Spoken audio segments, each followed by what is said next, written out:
Mais attention, hein, parce que les pensées sont manifestées par des images. Si je vous dis qu'il y a un Rottweiler ou un pitbull qui s'est échappé de la main de son maître, hein, et qui traîne devant le portail de l'église, je vais te dire, seuls ceux qui ne savent pas ce qu'un pitbull ou un Rottweiler vont sortir de l'église totalement relax. Ceux qui savent ce qu'est un pitbull ou un Rottweiler vont dire, on attend que la police vienne récupérer le Rottweiler ou le pitbull. Pourquoi tu vas penser ça? Parce que le mot en tant que tel, c'est rien. En fait, chaque mot est censé décrire une image. La parole de Dieu, quand elle vient, quand elle te dit tu es justifié, tu es pardonné, tu es aimé, en fait, le but de la parole, c'est comme si on écrit avec un pinceau et puis on décrit une personne souriante, une personne le torse bombé, une personne radieuse, une personne resplendissante. C'est ça le portrait. C'est ça le portrait que la parole veut asseoir à l'intérieur de toi. Oh, si tu me suis, donne-moi amen, comme le tonnerre. En fait, tu comprends mon frère, ma soeur, c'est juste le portrait, la parole de Dieu.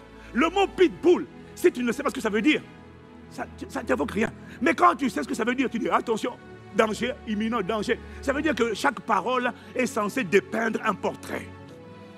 Quel est le portrait que tu as de Dieu? Et il m'a dit, les diables envoient les forteresses, les voix des esprits mauvais, les voix de la chair sont là pour combattre le portrait. Tu pries, mais le portrait ne change pas. Tu jeûnes, Seigneur, délivre-moi du péché. Je suis tombé dans la masturbation, je suis tombé dans l'impudicité, je tombe encore dans la colère, je tombe encore dans ci, j'en ai marre. Et tu es sincère, et tu culpabilises. Et il y a une voix qui te dit, tu vois, tu es un hypocrite. Tu dis que tu aimes Dieu. Tu vois, tu es encore tombé. Oui, mais je ne voulais pas. Je suis désolé de tomber dans l'impudicité. C'est parce que tu aimes ça. Tu es faux, tu es hypocrite. Non, je suis sincère. Tu es sincère. Tu as prié, jeûné pour sortir du péché. Alors que le Saint-Esprit, pour sortir du péché, il a un remède qui est simple. Ce n'est pas le jeûne et la prière. C'est Romains 6, verset 11. Ouais. Romains 6, 11. Regarde. Il dit quoi? Il dit, ainsi vous-même, regardez-vous comme mort au péché et comme vivant pour Dieu en Jésus-Christ. Tu veux finir avec le péché? Ce n'est pas le jeûne, ce n'est pas la prière, c'est le portrait. Regarde-toi. Aide-toi. Regarde-toi.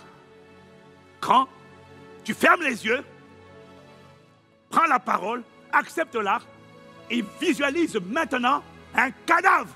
Quand c'est le péché, quand c'est la parole de Dieu, tu es vivant. Quand c'est le péché, quand il frappe à la porte de ton cœur, tu dis, ah, je suis le péché, je suis l'impudicité.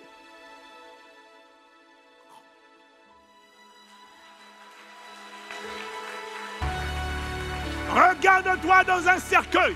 Regarde-toi comme mort. N'essaie pas de mourir. N'essaie pas de mourir.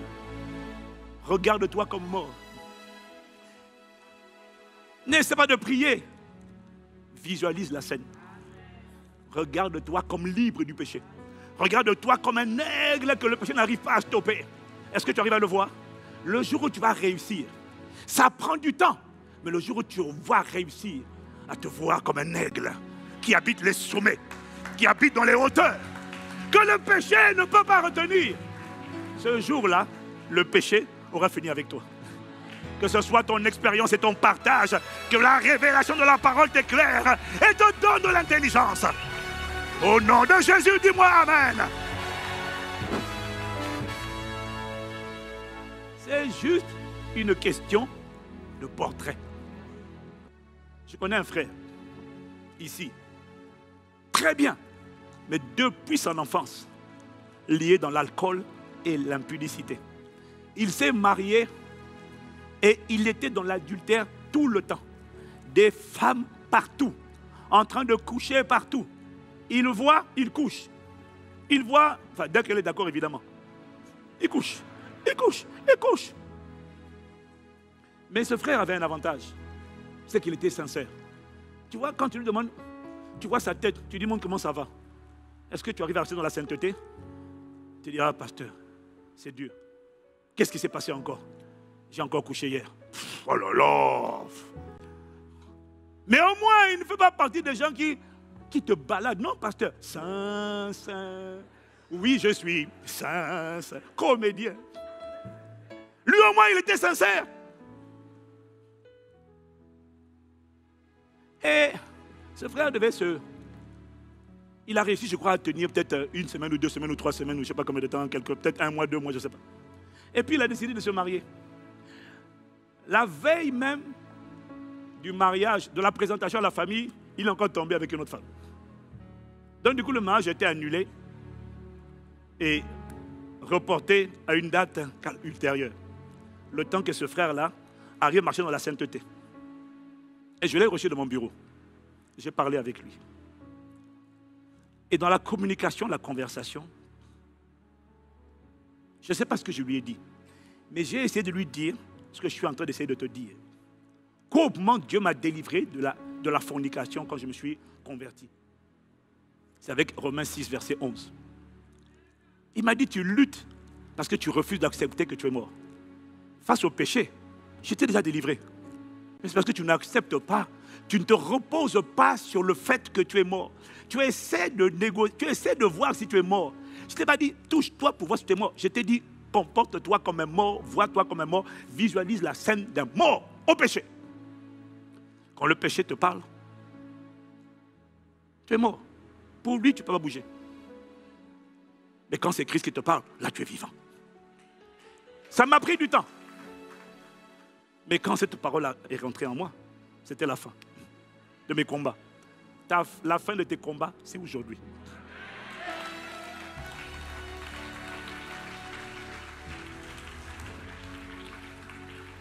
Alors j'ai parlé avec lui. Il est sorti de mon bureau. C'est comme si une lumière s'est allumée. 6 mois plus tard, il n'avait toujours pas commis l'impudicité. Et là maintenant, on a pu le marier. Mais j'avoue que même quand on l'a marié, je croisais les doigts, tu vois, non? Un jour, je lui ai demandé sincèrement, comment ça va? Comment tu gères les pulsions que tu avais hier, et tout ça là, les combats, les invisibles? Vous savez ce qu'il m'a dit? Il m'a dit, oh pasteur, le jour où on a parlé, une lumière s'est allumée en moi. Depuis ce jour-là, c'est fini. La révélation, la parole a dessiné en lui. La parole a dessiné en lui le portrait de quelqu'un de libre, d'un dominateur, d'un aigle qui prend son envol. Tout ça combiné a fait en sorte qu'il s'est vu comme quelqu'un qu'on ne peut pas stopper. On ne peut pas le limiter parce qu'il a compris que c'est un combat spirituel. Il s'est vu assis avec Christ au-dessus de l'esprit d'impudicité en train de lui écraser la tête. Comment peux-tu... Non. Pare, shimalare rabarama, re, mareru sakatare de mararos.